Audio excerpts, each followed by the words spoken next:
आज हम पढ़ेंगे राम लक्ष्मण परशुराम संवाद। इस पाठ में राम, लक्ष्मण और परशुराम के बीच की बातचीत दिखाई गई है। यह घटना सीता स्वयंवर की है। सीता स्वयंवर में बड़े बड़े राजकुमारों को बुलाया गया और कहा गया कि जो शिवजी के धनुष को तोड़ेगा वही सीता जी से विवाह करेगा। राम और लक्ष्मण भी इस विवाह में सम्मिलित होते हैं। श्री राम ने शिव धनुष को उठाया और राम जी के धनुष पर प्रत्यंचा चढ़ाते ही धनुष टूट गया।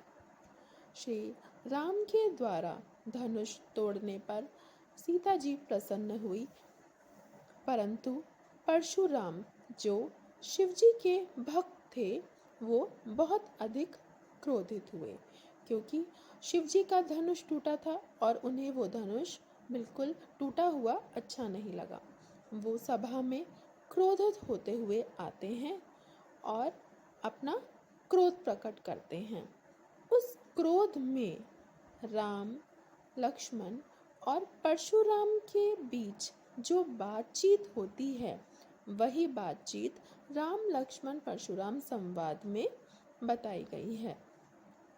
राम अपने शीतल वचनों से परशुराम को शांत करने का प्रयास करते हैं, परंतु लक्ष्मण के व्यंग्यात्मक वचन परशुराम जी के क्रोध को बढ़ा देते हैं। परशुराम के क्रोध बढ़ने पर वो अपनी प्रशंसा करते हैं, स्वयं के विषय में बताते हैं कि वो कितने बड़े क्रोधी हैं और इस संसार में एक क्षत्रिय द्रोही के रूप में जाने जाते हैं।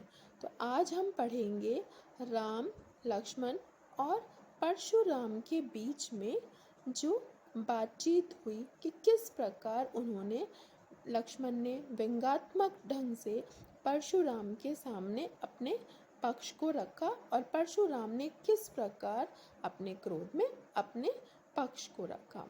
श्री राम सदैव ही अपने जल जैसे वचनों से परशुराम के क्रोध को शांत करने का प्रयास करते हैं, इसलिए वो जो भी कहते हैं वो परशुराम के क्रोध को शांत करने के लिए कहते हैं, परंतु लक्ष्मण के वचन व्यंग्यात्मक थे, इसीलिए वो परशुराम के क्रोध को बढ़ाने का काम करते हैं। आइए देखते हैं। नाथ शंभुधनु भंज निहारा। श्री राम कहते हैं कि हे नाथ, शंभुधनु मतलब शिव जी के धनुष को तोड़ने वाला कोई आपका एक दास ही होगा, कि कहिए मेरे लिए क्या आज्ञा है। यह सुनकर क्रोधी मुनि परशुराम बोले, सेवक तो वो होता है जो सेवा का काम करता है। यदि आप शत्रुता का काम करोगे तो लड़ाई ही होगी।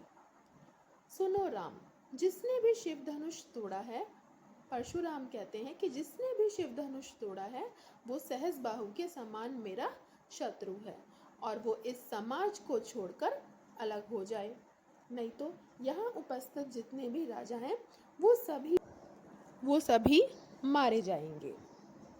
आगे कहते हैं कि सुनी मुनि वचन लखन मुस्काने। मुनि के वचन सुनकर लक्ष्मण मुस्कुराने लगे और परशुराम का अपमान करते हुए बोले कि बचपन में उन्होंने बहुत सी धनुइयाँ तोड़ी है, लेकिन कभी भी उन्होंने ऐसा गुस्सा नहीं किया। वो प्रश्न पूछते हैं परशुराम से कि हे मुनि, इसी धनुष पर इतनी ममता क्यों, कि आप इतना क्रोध कर रहे हैं, कि इसी धनुष से आपको इतना प्रेम क्यों है। जब हमने बचपन में बहुत सारे धनुष तोड़े तब तो आपने इस प्रकार का क्रोध नहीं किया। यह सुनकर परशुराम कहते हैं, रे नृप बालक, हे राजा के पुत्र, तुम जो भी बोल रहे हो वह काल के वशीभूत होकर बोल रहे हो, तुम्हें होश नहीं है। तुम अपने धनुष की समानता त्रिपुरारी धनु अर्थात शिवजी के धनुष से कर रहे हो, जो सारे संसार में प्रसिद्ध हैं, सारे संसार में विख्यात हैं।